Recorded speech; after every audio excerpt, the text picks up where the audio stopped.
ನಮಸ್ತೆ. ಶ್ರೀಗಂಧದ ಗುಡಿ ಸೀರಿಯಲ್ನ ಇವತ್ತಿನ ಸಂಚಿಕೆಗೆ ಸ್ವಾಗತ. ಇನ್ನು ಯಾರೆಲ್ಲ ನನ್ನ ಚಾನಲ್ಗೆ ಸಬ್ಸ್ಕ್ರೈಬ್ ಆಗಿಲ್ಲ, ಸಬ್ಸ್ಕ್ರೈಬ್ ಮಾಡಿಕೊಂಡು ಸಪೋರ್ಟ್ ಮಾಡಿ. ಕಂಠಿ ಆ ಥರ ಮಾತಾಡಿದ್ದಕ್ಕೆ ಹರಿಗೆ ತುಂಬಾ ಬೇಜಾರಾಗಿ ಕೋಪ ಬಂದು, ಆಯಿತು ಬಿಡೋ, ನಿನ್ಗೆ ಇಷ್ಟ ಇಲ್ಲ ಅಂತ ಅಂದರೆ ನಾನು ಅವರು ಇರೋದಕ್ಕೆ ತಾನೇ ನಿನಗೆ ಈ ಥರ ಸಮಸ್ಯೆ ಆಗ್ತಾ ಇರೋದು, ಬಿಡು, ಅವರು ನಾನು ಹೊರಗಡೆ ಹೋಗಿ ಬೇರೆ ರೂಮ್ ಮಾಡ್ಕೊಂಡಿರ್ತೀವಿ ಅಂತ ಹೇಳಿದ ತಕ್ಷಣ ಎಲ್ರಿಗೂ ಶಾಕ್ ಆಗುತ್ತೆ.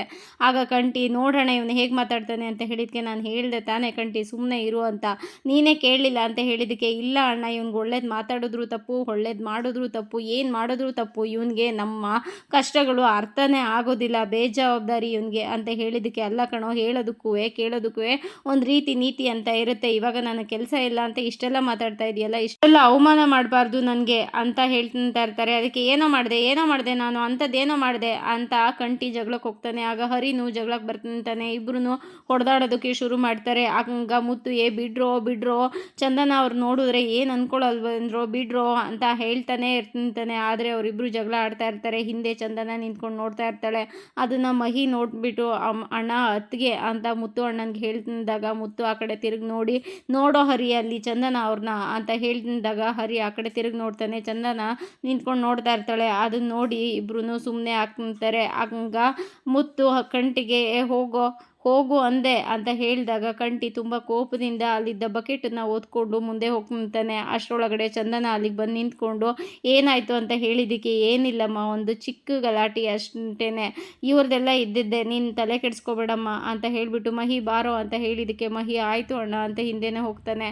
ಹೋದ್ಮೇಲೆ ಚಂದನ ಹರಿ ಹತ್ರ, ಏನಾಯಿತು, ಏನು ಜಗಳ ಅಂತ ಹೇಳಿದ್ದಕ್ಕೆ, ಅದು ಏನೂ ಇಲ್ಲ, ಅಣ್ಣ ತಮ್ಮಂದಿರ ಮಧ್ಯದಲ್ಲಿ ಈ ಥರದ್ದೆಲ್ಲ ಅವಾಗವಾಗ ಆಗ್ತಾ ಇರುತ್ತೆ, ಇದ್ರ ಬಗ್ಗೆ ಏನು ನೀವು ತಲೆ ಕೆಡಿಸ್ಕೋಬೇಡಿ, ಅದಕ್ಕೆಲ್ಲ ನೀವು ಒಳಗೆ ಹೋಗಬೇಡಿ, ಇದೊಂದು ಚಿಕ್ಕ ಗಲಾಟೆ ಅಷ್ಟೇ ಅಂತ ಹೇಳಿದ್ದಕ್ಕೆ, ಓ ಇದು ಚಿಕ್ಕ ಗಲಾಟಿನಾ ಅಂತ ಹೇಳ್ತಾಳೆ. ಅದಕ್ಕೆ ಹೌದು ಅಂತ ಹೇಳಿಬಿಟ್ಟು ಮುಖ ಕೊಟ್ಟು ಮಾತಾಡೋಕ್ಕಾಗ್ದೇ ಹರಿ ಅಲ್ಲಿಂದ ಹೊರಗಡೆ ಬಂದುಬಿಟ್ಟು ನಿಂತಾನೆ. ಚಂದನ ಯೋಚನೆ ಮಾಡ್ತಾ ನಿಂತಿರ್ತಾಳೆ. ಮಹಿನ ಕರ್ಕೊಂಡು ಸಿಮ್ ಕಾರ್ಡ್ ತರೋದಕ್ಕೆ ಅಂತ ರೋಡಲ್ಲಿ ನಡ್ಕೊಂಡು ಬರ್ತಾ ಇರ್ತಾಳೆ. ಆಗ ಮಹಿ ತುಂಬಾ ನಿಧಾನಕ್ಕೆ ಬರ್ತಾ ಇರ್ತಾನೆ. ಅದಕ್ಕೆ ಚಂದನ, ಹಾಗಾದರೆ ನೀನು ಇಷ್ಟೇ ಸ್ಪೀಡಲ್ಲ ನಡೆಯೋದು ಅಂತ ಹೇಳಿದ್ದಕ್ಕೆ, ಇಲ್ಲ ಅದಕ್ಕೆ ನಿಮಗೆ ಟಯರ್ಡ್ ಆಗುತ್ತೆ ಅಂತ ನಿಧಾನಕ್ಕೆ ಬರ್ತಾ ಇದ್ದೀನಿ ಅಂತ ಹೇಳ್ತಾನೆ. ಅದಕ್ಕೆ, ಇಲ್ಲ ನನಗೆ ಇಷ್ಟಕ್ಕೆಲ್ಲ ಟಯರ್ಡ್ ಆಗಲ್ಲ, ನೀನು ಫಾಸ್ಟಾಗಿ ಬಾ, ನಿನಗೇನೆ ಗೊತ್ತಿರೋದು ಸಿಮ್ ಕಾರ್ಡ್ ಎಲ್ಲಿ ಸಿಗುತ್ತೆ ಅಂತ ಹೇಳಿದ್ದಕ್ಕೆ, ಸರಿ ಅದಕ್ಕೆ ಬನ್ನಿ ಅಂತ ಅಂದ್ಬಿಟ್ಟು ಮುಂದೆ ಬರ್ತಾರೆ. ಅಲ್ಲೊಂದು ಶಾಪ್ ಇರುತ್ತೆ, ಅದರೊಳಗಡೆ ಹೋಗಿದಾಗ, ನಮಸ್ತೆ ಮೇಡಮ್, ನಮಸ್ತೆ ಸರ್, ಬನ್ನಿ, ಏನಾಗಬೇಕಿತ್ತು ಅಂತ ಅಂಗಡಿಯವನು ಕೇಳ್ತಾನೆ. ಅದಕ್ಕೆ 1 ಲೀಟ್ರ್ ಪೆಟ್ರೋಲ್ ಬೇಕಿತ್ತು ಅಂತ ಮಹಿ ಹೇಳ್ತಾನೆ. ಅದಕ್ಕೆ, ನನಗೇನೆ ಚಮಕ್ ಕೊಡ್ತೀಯಾ, ಇರು ನಿನಗೆ ಮಾಡ್ತೀನಿ ಅಂತ ಅಂಗಡಿಯವನು ಹೋಗಿ ಮೊಬೈಲ್ ಫೋನ್ಸ್ಗಳೆಲ್ಲ ತೆಗೆದ್ಬಿಟ್ಟು, ನೋಡಿ ಸರ್, ಇದು 40,000, ಇದು 42,000, ಇದು 43,000 ಅಂತ ಹೇಳ್ತಾ ಇರ್ತಾನೆ. ಅದಕ್ಕೆ ಮಹಿಗೆ ಶಾಕ್ ಆಗಿ, ಅಯ್ಯೋ, ನಾನು ಈ ಥರ ಎಲ್ಲ ಕೇಳಿದ್ದು, ಒಂದು ಚಿಕ್ಕದಷ್ಟೇ ಬೇಕು ಅಂತ ಹೇಳಿದ್ಗೆ, ಕೀಪ್ಯಾಡಾ ಅಂತ ಅವನು ಹೇಳ್ತಾನೆ. ಆಗ ಚಂದನ, ಅಯ್ಯೋ ಇಲ್ಲ ಸರ್, ಕೀಪ್ಯಾಡು ಅಲ್ಲ ಸರ್, ಒಂದು ಸಿಮ್ ಬೇಕಾಗಿತ್ತು ಅಂತ ಹೇಳಿದ್ದಕ್ಕೆ, ಒಂದು ಚಿಕ್ಕ ಸಿಮ್ ತೊಗೊಳೋದಕ್ಕೆ ಇಷ್ಟೆಲ್ಲ ಬಿಲ್ಡಪ್ಪ, ಹೀರಿ ಕೊಡ್ತೀನಿ ಅಂತ ಹೇಳಿಬಿಟ್ಟು ಒಂದು ಸಿಮ್ ಕಾರ್ಡ್ ತೆಗೆದು ಕೊಡ್ತಾರೆ. ಸಿಮ್ ಕಾರ್ಡ್ ಸೆಲೆಕ್ಟ್ ಆದಮೇಲೆ ಅವರು ಆಧಾರ್ ಕಾರ್ಡ್ ಕೊಡಿ ಅಂತ ಕೇಳಿದಾಗ, ಆಧಾರ್ ಕಾರ್ಡ್ ಇದಕ್ಕೂ ಬೇಕಾ, ಅಯ್ಯೋ ಏನು ಮಾಡೋದು ಇವಾಗ ಅಷ್ಟೇ ಅಂತ ಹೇಳಿದ್ದಕ್ಕೆ, ಯಾಕದಕ್ಕೆ ನೀವು ಆಧಾರ್ ಕಾರ್ಡ್ ತಂದಿಲ್ವಾ ಅಂತ ಹೇಳಿದಾಗ, ಇಲ್ಲ ಅದು ಇಲ್ಲದೆ ಇರೋದಕ್ಕೆ ಇಷ್ಟೆಲ್ಲ ಸಮಸ್ಯೆ ಆಗ್ತಾ ಇರೋದು ಅಂತ ಹೇಳಿದ್ದಕ್ಕೆ, ಅದಿಲ್ಲ ಅಂದರೆ ಏನಂತೆ, ನನ್ನ ಹತ್ರ ಇದೆ, ನನ್ನ ಹೆಸರಲ್ಲೇ ನೀವು ಸಿಮ್ ಕಾರ್ಡ್ ತೊಗೊಳ್ಳಿ, ನಾನು ಕೊಡ್ತೀನಿ ಅಂತ ಅಂದ್ಬಿಟ್ಟು ಆಧಾರ್ ಕಾರ್ಡ್ನ ತೆಗೆದುಕೊಡ್ತಾನೆ. ಸರಿ ಆಯಿತು ಅಂತ ಆಧಾರ್ ಕಾರ್ಡ್ನ ತೊಗೊಂಡು ಸಿಮ್ ಕಾರ್ಡ್ನ ಅವ್ರು ಕೊಡ್ತಾರೆ. ದುಡ್ಡು ಕೊಡೋದಕ್ಕೆ ಚಂದನ, ನಾನು ಕೊಡ್ತೀನಿ ಅಂತಿರ್ತಾಳೆ. ಮಹಿ, ಇಲ್ಲ ಅದಕ್ಕೆ ನಾನು ಕೊಡ್ತೀನಿ ಅಂತ ಹೇಳ್ತಾ ಇರ್ತಾನೆ. ಇಬ್ಬರು ಜಗಳ ಆಡ್ತಿರ್ತಾರೆ. ಅಯ್ಯೋ, ಇಬ್ಬರಲ್ಲಿ ಯಾರಾದರೂ ಒಬ್ಬರು ಕೊಡಿ ಅಂತ ಅಂಗಡಿಯವನು ಹೇಳ್ತಾನೆ. ಸರಿ ಆಯಿತು ಅಂತ ಅಂದ್ಬಿಟ್ಟು ಮಹಿನೇ ಸಿಮ್ ಕಾರ್ಡ್ಗೆ ದುಡ್ಡನ್ನ ಕೊಡ್ತಾನೆ. ಚಂದನ ಓಕೆ ಆಯಿತು ಅಂತ ಅಂದ್ಬಿಟ್ಟು ಹೊರಗಡೆ ಬರ್ತಿರ್ತಾರೆ. ಮತ್ತು ಚಂದನ ಹೊರಗಡೆ ಬಂದಮೇಲೆ, ಮಹಿ, ಈ ಏರಿಯಾದಲ್ಲಿ ಇನ್ನೊಬ್ಬಂದೇ ಅಂಗಡಿ ಇರೋದು, ಅದಕ್ಕೆ ಕೊಬ್ಬು ಅವನಿಗೆ ಅಂತ ಹೇಳಿದ್ದಕ್ಕೆ, ಮತ್ತು ನೀನು ತಲಹರಟೆ ಮಾತಾಡ್ತಾ ಇದ್ರೆ ಅವ್ರ ಅಂಗಡಿಗೆ ಹೋಗಿ ಅವ್ರು ಸುಮ್ಮನೆ ಇರ್ತಾರಾ ಅಂತ ಹೇಳಿದಾಗ, ಹಾಗಾದರೆ ಹೋಗಿ ಅದಕ್ಕೆ ನೀವು ನನಗೆ ಸಪೋರ್ಟ್ ಮಾಡಲ್ವಾ ಅಂತ ಹೇಳಿದ್ದಕ್ಕೆ, ಸರಿ ಆಯಿತು, ಬೇಜಾರು ಮಾಡ್ಕೋಬೇಡ, ನೀನು ಕೋಪ ಮಾಡ್ಕೋಬೇಡ, ತಗೋ ಹೋಗಿ 2 ಚಾಕ್ಲೇಟ್ ತೊಗೊಂಡು ಬರೋಗು ಅಂತ ಹೇಳಿದ್ದಕ್ಕೆ, ಚಾಕ್ಲೇಟ, ಹಾಗಾದರೆ ನಿಮಗೂ ಚಾಕ್ಲೇಟ್ ಇಷ್ಟನಾ, ಹೌದು ನನಗೂ ಇಷ್ಟ ಅಂತ ಹೇಳ್ತಾಳೆ. ನನಗೂ ಇಷ್ಟ, ಅದಕ್ಕೆ ಓಕೆ ಆಯಿತು, ನಾನೇ ಹೋಗಿ ತೊಗೊಂಡು ಬರ್ತೀನಿ ಅಂತ ಹೇಳಿದ್ದಕ್ಕೆ, ಇಲ್ಲ ಸಿಮ್ ಕಾರ್ಡ್ಗೂ ನೀನೇ ದುಡ್ಡು ಕೊಟ್ಟಿದ್ದೀಯಾ, ಇವಾಗ ನಾನು ಹೇಳ್ದಷ್ಟು ಕೇಳು, ಹೋಗಿ ನೀನು ತೊಗೊಂಡು ಬರೋಗು ಅಂತ ದುಡ್ಡನ್ನ ಕೊಡ್ತಾಳೆ. ಸರಿ ಆಯಿತು ಅಂತ ಹೋಗಿ ಮಹಿ ಚಾಕ್ಲೇಟ್ನ ತೊಗೊಂಡು ಬಂದು ಕೊಡ್ತಾನೆ. ಇಬ್ಬರೂ ತಿನ್ಕೊಂಡು ರೋಡಲ್ಲಿ ಬರ್ತಾ ಇರ್ತಾರೆ. ಅದಕ್ಕೆ, ನಿಮಗೂ ಚಾಕ್ಲೇಟ್ ಇಷ್ಟನಾ, ನನಗೂ ಚಾಕ್ಲೇಟ್ ಇಷ್ಟ, ಆದರೆ ಹುಡುಗರು ಜಾಸ್ತಿ ಚಾಕ್ಲೇಟ್ ತಿನ್ನಲ್ವಲ್ಲ ಅಂತ ಹೇಳಿದ್ದಕ್ಕೆ, ಅಯ್ಯೋ, ಇಷ್ಟ ಆದಾಗ ಹುಡುಗಿರು ಅಂತ ಬರಲ್ಲ, ಇಷ್ಟ ಆದಾಗ ತೊಗೊಂಡು ತಿನ್ಬಿಡಬೇಕು ಅಂತ ಹೇಳಿದ್ದಕ್ಕೆ, ಸರಿ ಆಯಿತು ಅದಕ್ಕೆ ಅಂತ ಅಂದ್ಬಿಟ್ಟು ಇಬ್ಬರು ತಿನ್ಕೊಂಡು ಬರ್ತಾ ಇರ್ತಾರೆ. ಚಾಕ್ಲೇಟ್ ತಿಂದಿದ್ದಾಗತ್ತೆ. ಆಗ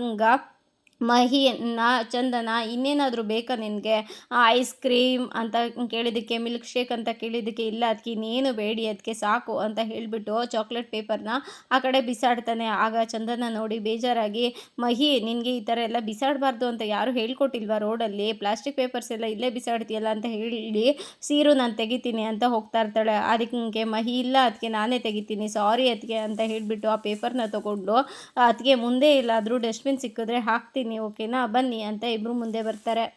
ಮಹಿಗೆ, ಅಲ್ಲ ನಿಮ್ಮ ಮುತ್ತು ಅಣ್ಣನಿಗೂ ನಿನಗೂ ಎಷ್ಟು ವಯಸ್ಸು ಡಿಫ್ರೆನ್ಸು ಅಂತ ಕೇಳಿದಾಗ, ಅದು ಅದಕ್ಕೆ ಅಣ್ಣನಿಗೆ ಇವಾಗ 32 ವರ್ಷ, ನನಗೆ 18 ವರ್ಷ, ಅಂದರೆ ಒಂದು 14 ವರ್ಷ ಡಿಫ್ರೆನ್ಸ್ ಇದೆ. ಅದಕ್ಕೆ ನನಗೂ ಹರಿ ಅಣ್ಣನಿಗೂ ಒಂದು 7-8 ವರ್ಷ ಡಿಫ್ರೆನ್ಸ್ ಇರ್ಬೋದು.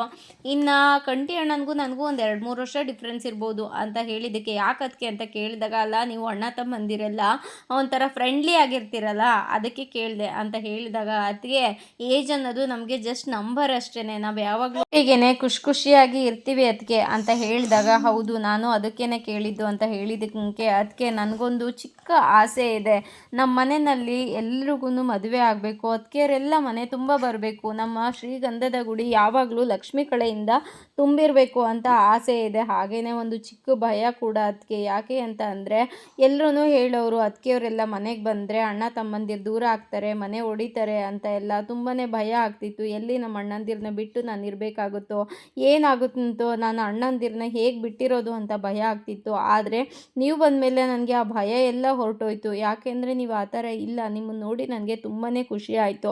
ಮುಂದೆ ಬರೋ ಅದಕ್ಕೆರೆಲ್ಲ ನಿಮ್ಮ ಥರನೇ ಇರಲಿ ಅಂತ ದೇವ್ರ ಹತ್ರ ಬೇಡ್ಕೊತೀನಿ ಅಂತ ಕೇಳ್ಕೊತಾ ಇರ್ತಾನೆ. ಅಷ್ಟರೊಳಗಡೆ ಚಂದನಾಗೆ ತುಂಬಾ ಬೇಸರ ಆಗಿ ಸುಮ್ಮನೆ ಏನೋ ಯೋಚನೆ ಮಾಡ್ತಾ ನಿಂತಿರ್ತಾಳೆ. ಆಗ ಮಹಿ ಹಿಂದೆ ಬಂದು ಅದಕ್ಕೆ ಏನಾಯಿತು ಅಂತ ಹೇಳಿದಾಗ, ಏನಿಲ್ಲ ಹೋಗೋಣವಾ ಅಂತ ಹೇಳಿದ್ದಕ್ಕೆ ಸರಿ ಆಯಿತು ಅಂತ ಇಬ್ಬರೂ ಮನೆ ಕಡೆ ಬರ್ತಾರೆ.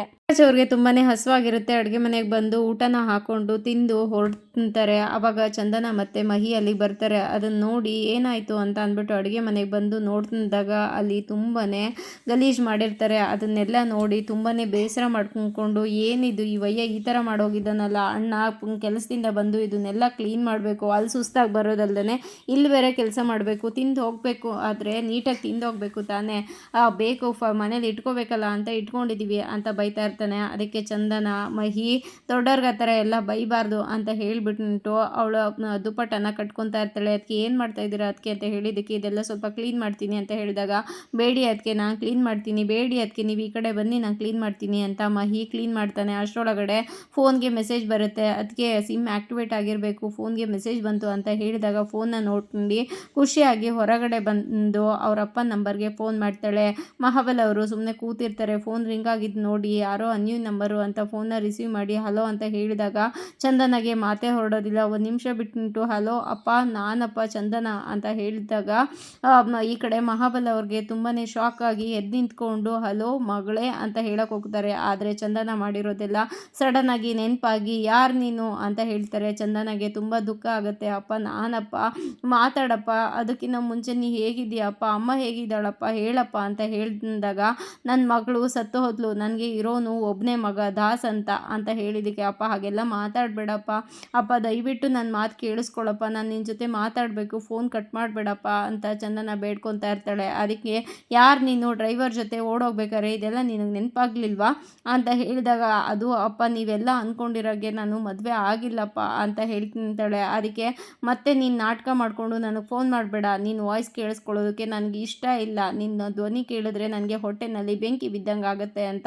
ಮಹಾಬಲ್ ಅವ್ರು ಹೇಳ್ತಾರೆ. ಅಪ್ಪ ಹಾಗೆಲ್ಲ ಅನ್ಬೇಡಿ ಅಪ್ಪ, ದಯವಿಟ್ಟು ನನ್ನ ಮಾತು ಕೇಳಿಸ್ಕೊಳ್ಳಿ ಅಪ್ಪ, ಅವತ್ತು ಪೊಲೀಸ್ ಸ್ಟೇಷನ್ನಲ್ಲಿ ಹರಿ ನನ್ನ ನಿಜವಾಗ್ಲೂ ಅಂತ ಹೇಳಕ್ಕೆ ಹೋಗ್ತಾ ಇರ್ತಾಳೆ. ಅಷ್ಟರೊಳಗಡೆ ಮಹಾಬಲ್ ಅವರು ಫೋನ್ನ ಕಟ್ ಮಾಡಿಬಿಡ್ತಾರೆ.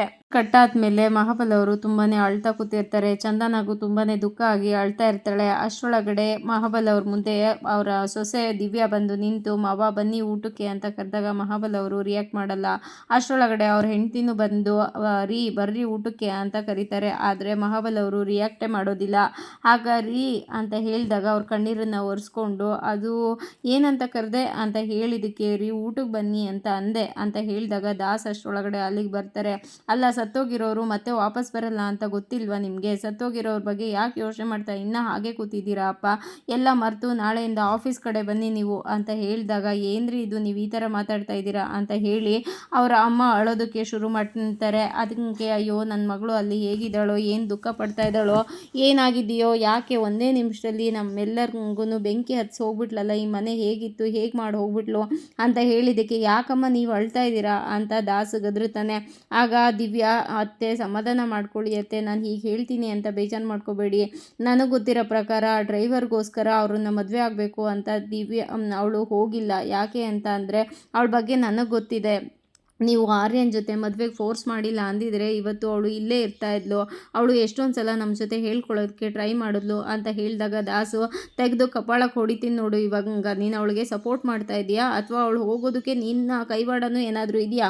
ಅವಳಿಗೆ ಏನಾದರೂ ಸಹಾಯ ಮಾಡಿದ್ಯಾ ನೀನು ಅಂತ ಹೇಳಿದಾಗ ಏನಂತ ಮಾತಾಡ್ತಾ ಇದೆಯಾ ದಾಸ್, ನೀನು ಸುಮ್ಮನೆ ಇರು ದಾಸ್ ಅಂತ ಹೇಳ್ತಿಂತಾರೆ ಅವರಮ್ಮ. ಅದಕ್ಕೆ ಇಲ್ಲ ಅಮ್ಮ, ಅವಳು ಅಲ್ಲಿ ಆರಾಮಾಗಿದ್ದಾಳೆ, ನೀವ್ಯಾಕೆ ಅವಳ ಬಗ್ಗೆ ಇಲ್ಲಿ ಯೋಚನೆ ಮಾಡಿಕೊಂಡು ಕಣ್ಣೀರು ಹಾಕ್ತಾ ಇದ್ದೀರಾ ಅಂತ ಹೇಳಿದ್ದಕ್ಕೆ ಇಲ್ಲ ರೀ, ನಾನಂತೂ ಒಪ್ಪೋದಿಲ್ಲ, ನೀವೇನಾರು ಅಂದ್ಕೊಳ್ಳಿ, ಅವಳ ಬಗ್ಗೆ ನನಗೆ ತುಂಬ ಚೆನ್ನಾಗಿ ಗೊತ್ತಿದೆ, ಅವಳು ಆ ಹುಡುಗನ ಮದುವೆ ಆಗಬೇಕು ಅಂತಲೇ ಹೋಗಿಲ್ಲ ಅಂತ ಹೇಳಿದಾಗ ಓ ಹೌದಾ, ಇರು ಹಾಗಾದರೆ ಒಂದು ವಿಷಯ ತೋರಿಸ್ತೀನಿ ಅಂತ ಹೇಳಿಬಿಟ್ಟು ತನ್ನ ಫೋನಲ್ಲಿ ತೆಗೆದು ಅವ್ರಿಗೆ ವಿಡಿಯೋನ ತೋರಿಸ್ತಾರೆ. ಆ ವಿಡಿಯೋದಲ್ಲಿ ಚಂದನದು ರಿಸೆಪ್ಷನ್ ನಡೀತಾ ಇರುತ್ತೆ. ಅದನ್ನು ನೋಡಿ ದಿವ್ಯಾ ಶಾಕ್ ಆಗ್ತಾಳೆ. ಹಾಗೆಯೇ ಗೊತ್ತಾಯ್ತಾ ಇವಾಗ ಕಣ್ ತುಂಬಿಸ್ಕೊಂಡ್ಯಾ ಏನಾಯಿತು ಅಂತ, ನಾವಿಲ್ಲಿ ಕೊರಗ್ತಾ ಇದ್ದೀವಿ, ಆದರೆ ಅವಳು ಅಲ್ಲಿ ರಿಸೆಪ್ಷನ್ ಅಂತ ಆರಾಮಾಗಿದ್ದಾಳೆ. ಮದುವೆ ಮನೆಯಲ್ಲಿ ಅಲ್ಲಿ ಪೊಲೀಸ್ ಸ್ಟೇಷನಲ್ಲಿ ಏನಾಗಿದ್ದು, ಏನು ಬರ್ತಡೇ ಪಾರ್ಟಿನ, ಮದುವೆ ತಾನೇ ಆಗಿದ್ದು ಅಂತ ಬೈತಾನೆ. ಅದಾದಮೇಲೆ ಆ ಫೋನ್ನ ಇಸ್ಕೊಂಡು ಮಹಾಬಲಿ ಅವ್ರಿಗೆ ನೋಡಿಯಪ್ಪ ನಿಮ್ಮ ಮಗಳು ಹೇಗೆ ರಿಸೆಪ್ಷನ್ ಮಾಡಿಕೊಂಡು ಜಾಲಿಯಾಗಿ ಜುಮ್ ಅಂತ ಇದ್ದಾಳೆ, ನೀವೇನೇ ಇಲ್ಲಿ ಕೊರಗ್ತಾ ಕೂತಿರೋದು, ನಾಳೆಯಿಂದ ನನ್ನ ಜೊತೆ ಆಫೀಸಿಗೆ ಬನ್ನಿ ಅಂತ ಅವರಪ್ಪನಿಗೆ ಸಲಹೆನ ಕೊಡ್ತಾನೆ.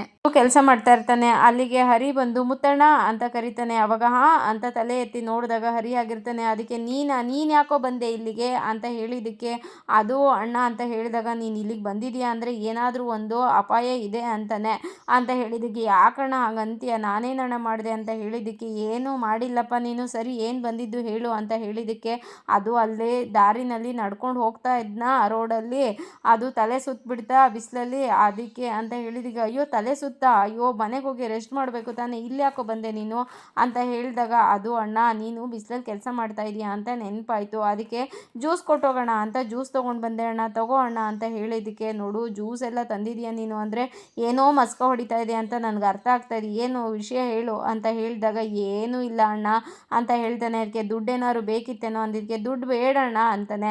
ಏನು ಅಂತ ಸರಿಯಾಗಿ ಹೇಳೋ, ನನ್ನ ಹತ್ರ ಕೇಳೋದಕ್ಕೆ ಸಂಕೋಚನ, ತಗೋ ಆಯಿತು ಹಾಸ್ಪಿಟಲ್ಗೂ ಎಲ್ಲರೂ ಹೋಗು ರೆಸ್ಟ್ ಮಾಡೋಗು ಅಂತ ಹೇಳಿದ್ದಕ್ಕೆ ಇಲ್ಲ ಅಣ್ಣ ಅದಲ್ಲ, ನನಗೆ ನಿನ್ನಿಂದ ಒಂದು ಹೆಲ್ಪ್ ಆಗಬೇಕಿತ್ತು ಅಂತ ಹೇಳಿದಾಗ ಏನು ಹೆಲ್ಪ್ ಆಗಬೇಕೋ ಅಂತ ಹೇಳಿದಾಗ ಅದು ಅಣ್ಣ ನಾನು ಚಂದನ ಅವ್ರ ಹತ್ರ ಒಂದು ಸುಳ್ಳು ಹೇಳಿದ್ದೀನಿ ಅಂತ ಹೇಳ್ತಾನೆ.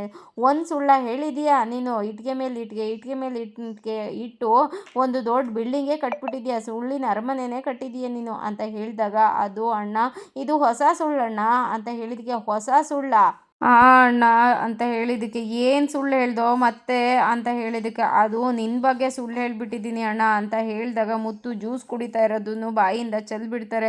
ನನ್ನ ಬಗ್ಗೆನಾ, ಏನು ಸುಳ್ಳು ಅದು ಅಂತ ಹೇಳಿದ್ದಕ್ಕೆ ಅದು ಅಣ್ಣ ಚಂದನ ಅವರು ನಿಮ್ಮ ಅಣ್ಣ ಏನು ಕೆಲಸ ಮಾಡ್ತಾ ಇರೋದು ಅಂತ ಕೇಳಿದ್ರ, ಅದಕ್ಕೆ ನಾನು ಅಂತ ಹೇಳಿದ್ದಕ್ಕೆ ಏನು ಹೇಳಿದೀಯಾ ಅಂತ ಬೇಗ ಹೇಳೋ, ಟೆನ್ಷನ್ ಕೊಡಬೇಡ ಅಂತ ಹೇಳಿದಾಗ ಅದು ನೀನು ದೊಡ್ಡ ಇಂಜಿನಿಯರು, ದೊಡ್ಡ ಆರ್ಕಿಟೆಕ್ಟು, ದೊಡ್ಡ ಬಿಲ್ಡರ್ ಅಂತ ಹೇಳಿದ್ದೀನಿ ಅಣ್ಣ ಅಂತ ಅಂದ ತಕ್ಷಣ ಮುತ್ತುಗೆ ತಲೆ ಸುತ್ತಿ ಕೆಳಗಡೆ ಕೂತ್ಕೊಂಡ್ಬಿಡ್ತಾರೆ. ಅಣ್ಣ ಅಂತ ಹೇಳಿದ್ಗೆ ಮುಟ್ಟಬೇಡ ನೀನು ನನ್ನನ್ನು, ನೀನು ಏನು ಅಂದ್ಕೊಂಡಿದ್ಯಾ ನನ್ನ ಬಗ್ಗೆ ಅಂತ ಹೇಳಿದಕ್ಕೆ ಅದು ಅಣ್ಣ ಅಂತ ಹೇಳಿದಾಗ ಬರೀ ನಿನ್ನ ಬಾಯಲ್ಲಿ ಸುಳ್ಳೇ ಹೇಳ್ತೀಯಲ್ಲೋ, ನೀನು ಬಾಯಲ್ಲಿ ಹಲ್ಲು ಇಟ್ಕೊಂಡಿದ್ಯಾ ಅಥವಾ ಬರೀ ಸುಳ್ಳೇ ಇಟ್ಕೊಂಡಿದ್ಯಾ, ಏನೋ ಇದು ಅಂತ ಹೇಳಿದ್ದಕ್ಕೆ ಅಲ್ಲ ಅಣ್ಣ ಅದು ನಮ್ಮ ಮನೆ ಬಗ್ಗೆ ಅವರು ಬಂದು ಕೇಳಿದಾಗ ನಾನು ನಮ್ಮ ಮನೆ ಗೌರವ ಕಾಪಾಡೋದು ನನ್ನ ಕರ್ತವ್ಯ ತಾನೇ, ಅದಕ್ಕೆ ಹೇಳಿದೆ ಅಂತ ಹೇಳಿದಕ್ಕೆ ಗೌರವ ಕಾಪಾಡು ಅಂದರೆ ಎಲ್ಲ ಹಾಳು ಮಾಡಿದೆಯಲ್ಲ, ಈಗ ಬೀದಿ ಪಾಲಾಗುತ್ತಲ್ಲ, ಸುಳ್ಳೆಲ್ಲ ನಿಜ ಆದರೆ ಏನು ಮಾಡೋದು ಇವಾಗ? ನನ್ನ ಬಗ್ಗೆ ಏನೆಲ್ಲ ಅಂದ್ಕೊಳ್ಳೋದಿಲ್ಲ. ಇಸ್ತ್ರಿ ಬಟ್ಟೆಗೂ ಐರನ್ ಇಲ್ಲದೆ ಇರೋ ಬಟ್ಟೆದಕ್ಕೂ ನಿನಗೆ ವ್ಯತ್ಯಾಸನೇ ಗೊತ್ತಾಗಲ್ವೇನೋ? ಮೊನ್ನೆ ಯಾರೋ ಲೇಡಿ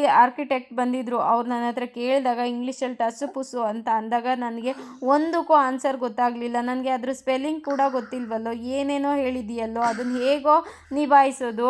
ಇಲ್ಲ ಅಣ್ಣ, ಇವಾಗ ಅದಕ್ಕೂ ನನ್ನ ಹತ್ರ ಒಂದು ಒಳ್ಳೆ ಉಪಾಯ ಇದೆ ಅಂತ ಹರಿ ಹೇಳ್ತಾನೆ. ಏನೋ ಉಪಾಯ ನಿಂದು ಅದು ಅಂತ ಮುತ್ತು ಗದರ್ತಾ ಇರ್ತಾರೆ. ಇದಾಗಿತ್ತು ಇವತ್ತಿನ ಸಂಚಿಕೆ. ಈ ಸಂಚಿಕೆ ಇಷ್ಟ ಆಗಿದ್ರೆ ಒಂದು ಲೈಕ್ ಕೊಟ್ಟು ಶೇರ್ ಮಾಡಿ, ಕಮೆಂಟ್ ಬಾಕ್ಸಲ್ಲಿ ಕಮೆಂಟ್ ಮಾಡಿ ತಿಳಿಸಿ ಹೇಗಾಗಿತ್ತು ಇವತ್ತಿನ ಸಂಚಿಕೆ ಅಂತ. ಮುಂದಿನ ಸಂಚಿಕೆಯಲ್ಲಿ ಸಿಗೋಣ. ಅಲ್ಲಿವರೆಗೂ take care, bye, thank you.